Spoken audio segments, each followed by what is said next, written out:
Discuss करेंगे Rymer diamond reaction. और ये रिएक्शन बोर्ड एग्ज़ाम के पॉइंट ऑफ व्यू से IITG नीट इस रिएक्शन की रिएक्शन मैकेनिज्म से इन जगहों पे क्वेश्चंस बनते हैं। आइए इसको देखा जाए। राइमर डायमंड रिएक्शन देखो बच्चों, राइमर डायमंड रिएक्शन में जो फिनॉल होता है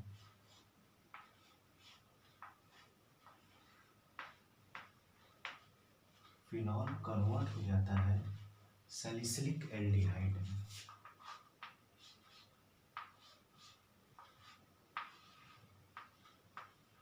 किसमें बनता है, किसमें कन्वर्ट हो जाता है? Salicylic aldehyde.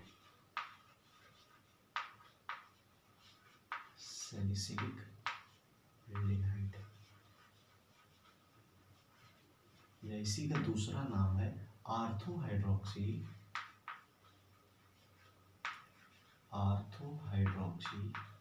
बेंजल्डिहाइड।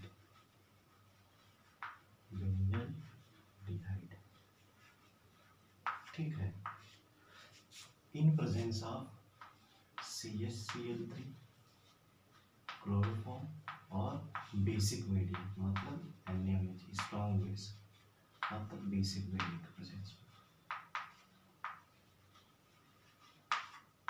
ठीक है।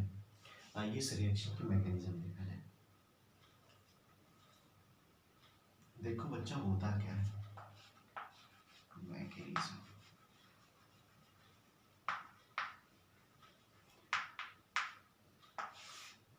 जब ये फिनॉल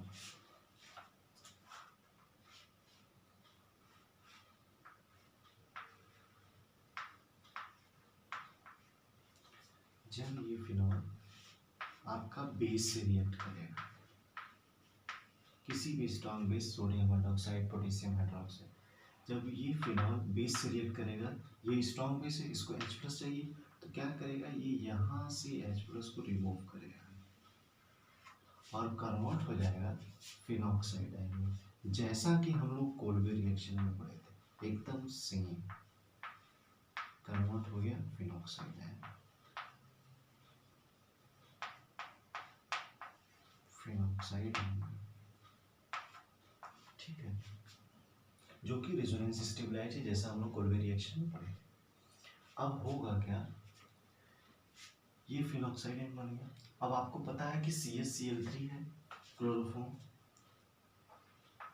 CHCl3 जब बेस से रिएक्ट करता है तो यहाँ से एक इंटरमीडिएट आता है जिसका नाम है डाइक्लोरोकार्बीन।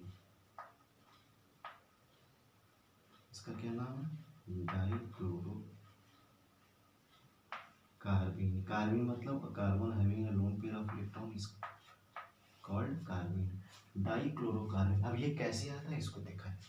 अगर हम CHCl3 का स्ट्रक्चर बनाए तो कुछ बच्चों ऐसे होंगे। अगर ये बेस से रिएक्ट करे मतलब तो क्या करेगा, ये बेस H+ को यहाँ से रिमूव करेगा। अब जब H+ को रिमूव करेगा तो ये बॉन्ड शिफ्ट हो जाएगा इस कार्बन के पास। अब जब इस कार्बन के पास शिफ्ट होगा तो 1 2 3 4 5 बैलेंस हो जाएगा। तो क्या करेगा, लिविंग ग्रुप है तो लिविंग ग्रुप है तो हटाओ, तो लिविंग ग्रुप बाहर हो जाएगा along with bonded electron pair. देखिए क्या बनेगा।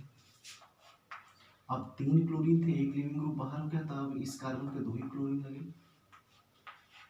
क्लोरीन अब जब ये बॉन्ड था शिफ्ट हो गया तो ऑक्सीजन कार्बन के पास एक लोन पेयर हो जाएगा, जिससे हमारा आ गया इलेक्ट्रोफाइल डाइक्लोरोकार्बन। ठीक है, बोलो बच्चों, इतना समझ तो नहीं रहे हो। अब ये इलेक्ट्रोफाइल आया, अब ये इलेक्ट्रोफाइल क्या करेगा, अब इस फिनॉक्साइड आयन पर अटैक करेगा। देखिए क्या करेगा,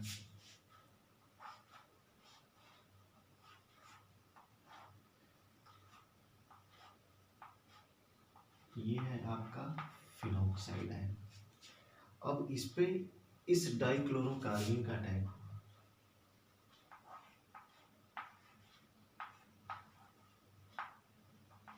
होगा क्या, ये पाई बॉन्ड इस कार्बन के पास शिफ्ट होगा। अब जब ये पाई बॉन्ड इस कार्बन के पास शिफ्ट होगा, मतलब इसका ये वाला पाई बॉन्ड ऐसे शिफ्ट हो रहा है, मतलब इस कार्बन के बीच में देखिए क्या बनेगा,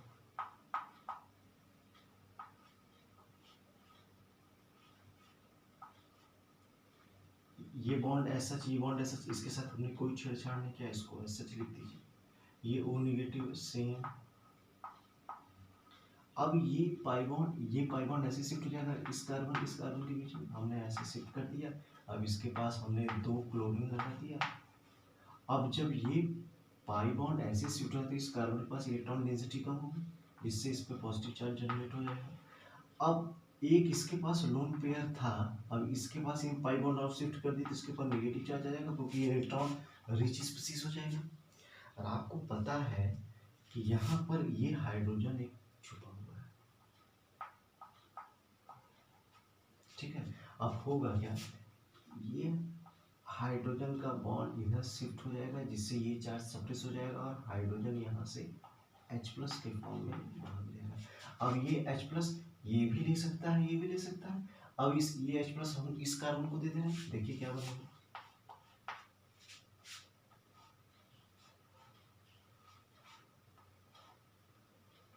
ये बॉन्ड ऐसा। अब ये बॉन्ड इधर शिफ्ट हुआ, मतलब यहाँ एक बॉन्ड का फॉर्मेशन हो गया। अब इस कार्बन पे एक क्लोरीन और ये वाला H प्लस इसको दे दी तो यहाँ बन गया H और ये हो गया O माइनस, ठीक है। बोलो कोई दिक्कत परेशानी। अब होगा क्या, बेसिक मीडियम में ये रिएक्शन हो रहा है, तब एक OH माइनस का यहाँ अटैक होगा। अब ये OH माइनस इस कार्बन पे आके अटैक करेगा, तो कार्बन की वैलेंसी 1 2 3 4 5 होती है, वैलेंसी को मेंटेन करेगी, क्लोरीन बाहर हो जाएगा along with bonded electron pair. देखिए क्या बनेगा,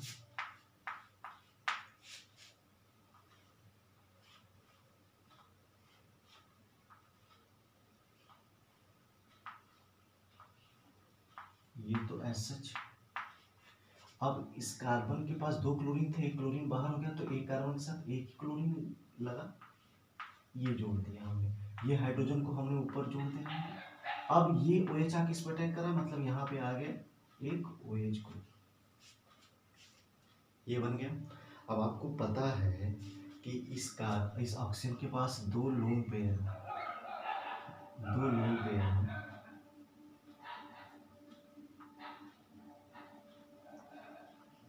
अब क्या करेगा, एक लोन पेयर इस कार्बन इस ऑक्सीजन के बीच में शिफ्ट होगा। अब जैसे ये लोन पेयर शिफ्ट होगा तो वैलेंसी 1 2 3 4 5 हो जाएगी, तो chlorine along with bonded electron pair बाहर हो जाएगा। क्या बनेगा ये देखते हैं, दिखाइए,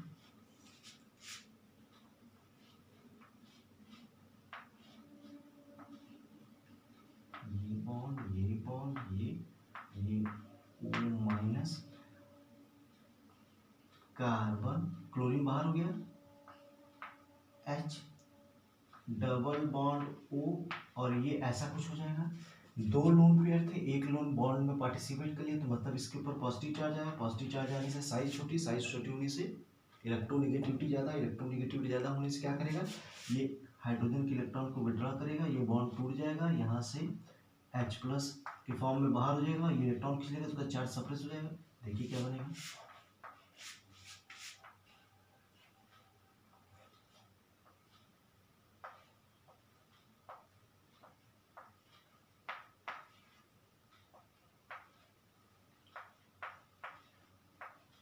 ये बन गया, और ये H प्लस बाहर हो गया। अब ये H प्लस ये गेन कर दिए, या हम इसका एसिडिफिकेशन कराते हैं, क्या कराते हैं, एसिडिफिकेशन।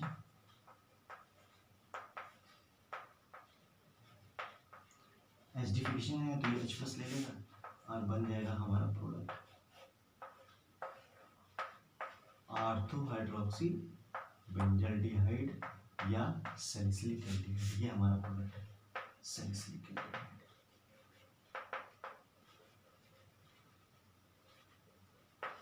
ये हमारा प्रोडक्ट है।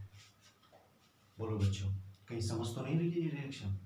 अब देखिए बार बार एग्जाम में पूछा हुआ है, ये डाइक्लोरोकार्बन क्या है, इलेक्ट्रोफाइल है, और ये किस रिएक्शन का इलेक्ट्रोफाइल है, तो ये रेनॉल्ट टाइमर का रिएक्शन का इलेक्ट्रोफाइल है। ये पूरी रिएक्शन की रिएक्शन मैकेनिज्म है, इसका स्क्रीनशॉट लीजिए। धन्यवाद।